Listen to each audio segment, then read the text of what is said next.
Merħba fil-programm Maltese DownUnder, magażin kulturali bi produzzjoni kollha kemm hi mill-belt ta' Melbourne. Jiena Marlin Xikluna insemmilkom. Fil-programm tal-lum ser nittrattaw prodotti tradizzjonali Maltin li jiġu importati lejn l-Awstralja.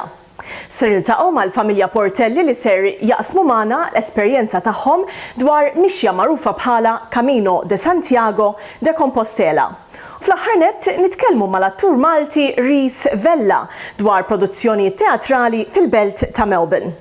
Iżda qabel xejn nibdew bl-ewwel storja tagħna tal-lum fejn Mark Avellino ser jitkellem ma' Tony Busuttil dwar prodotti tradizzjonali Maltin li jinsabu għal-bejħ hawn l-Awstralja. As Maltese, we love our food, and the hardest thing for us as Maltese is to actually get hold of Maltese products in Australia. Tony Busuttil has spent a lot of time and dedication finding Maltese food to bring these unique products over here for us to enjoy and eat. Tony, welcome to Maltese DownUnder. Thank you, Mark. Can you tell us about the sort of path you've gone by to get food of Maltese origin to Australia, and what sort of food you're bringing? Certainly. Well, I've grown up in the food industry in terms of my father being a baker and my grandparents being bakers in Malta. And when I went to Malta recently, a few years ago, we felt that Australia was lacking a lot of the true tastes and flavours of Maltese cuisine. So we decided to set up Simply European and bring over some of the best food products that Malta has to offer.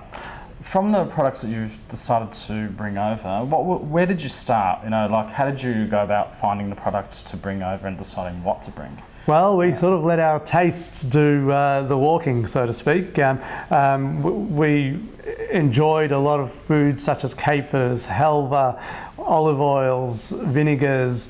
So it was a natural progression for us to start off with the Savina brand.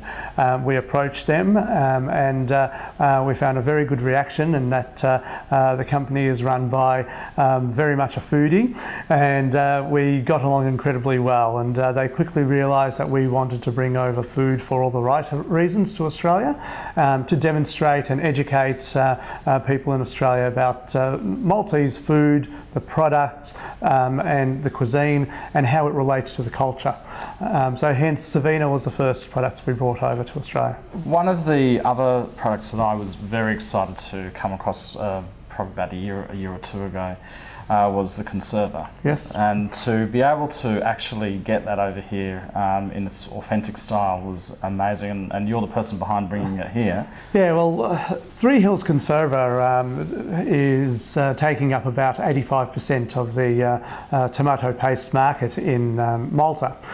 So it was quickly identified as a product of choice amongst the Maltese in Malta, and should be in Australia as well. So really it was a no-brainer. We felt as though Australians deserve to taste the best of Malta, and the best of Maltese conserva is Three Hills Conserva. So let's bring it. We are very excited taking it from store to store and deli to deli and festival to festival. And we are forever hearing positive remarks, and it's truly exciting to be able to bring the authenticity of the Maltese taste, which of course is famous straight on bread. And people really do enjoy the difference.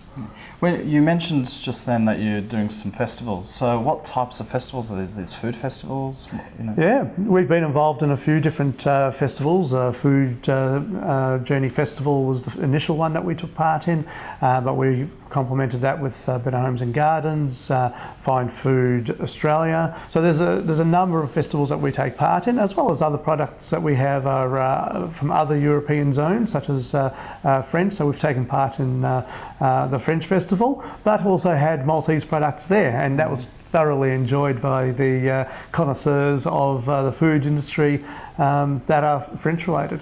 So you know, when you're bringing the product out there and you're showing it to, I guess, the broader Australian market, because I know a lot of people that run around Melbourne trying to find some of these products because their local store that they get it from is sold out, so they're trying to find things. But when you've got you're trying to reach into the broader market, what do you think is the most common response? Are people are they just curious, or are they definitely curious. It's quite interesting. You get all sorts of reactions initially. With the general public, you find that a lot of people are interested to taste, but not always willing to commit the dollar to purchasing an item. There's such a great array of products in Australia, and a lot of it is about education. So taking part in festivals and food events is critical, because we want to appeal to the Maltese, but also to the foodies of Australia, to recognise the great products that do come from Malta.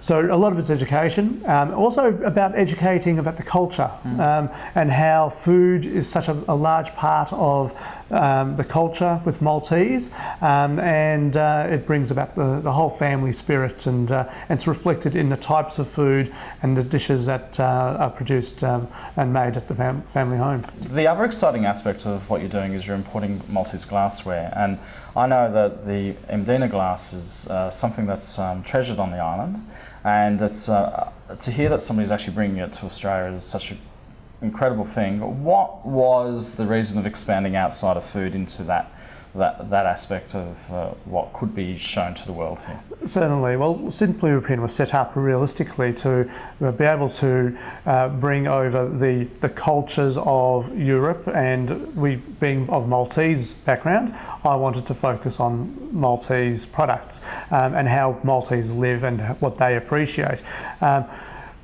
The Maltese and Europeans essentially, they live for life, and their life is all revolving around food, fashion and home. So hence they are the three themes that we live by. We've brought over MDU glass because, yes, Maltese regard it in very high regard, but within the actual glassware industry, MDU glass is renowned as being the pinnacle of glassware and handmade glassware. So that's something to be really proud of, and one of the things I wanted to do is show off the fact that Malta has some products that are amongst the very best in the world, and that's why we're very proud to be able to bring it to Australia. For instance, the glass blowing techniques that are used in the artist's collection, which we can show you, is second to none. It's the most complex form of glass making in the world, and MDU glass do it to perfection.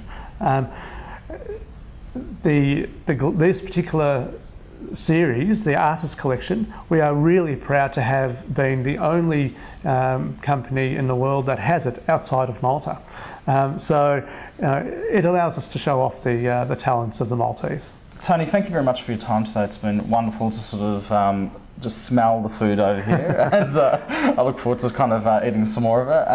Certainly. So for anyone that's really excited by Maltese flavours, Maltese tastes, Maltese glass, well, this is just another opportunity of the wonderful people in Melbourne who are bringing Maltese home to us here.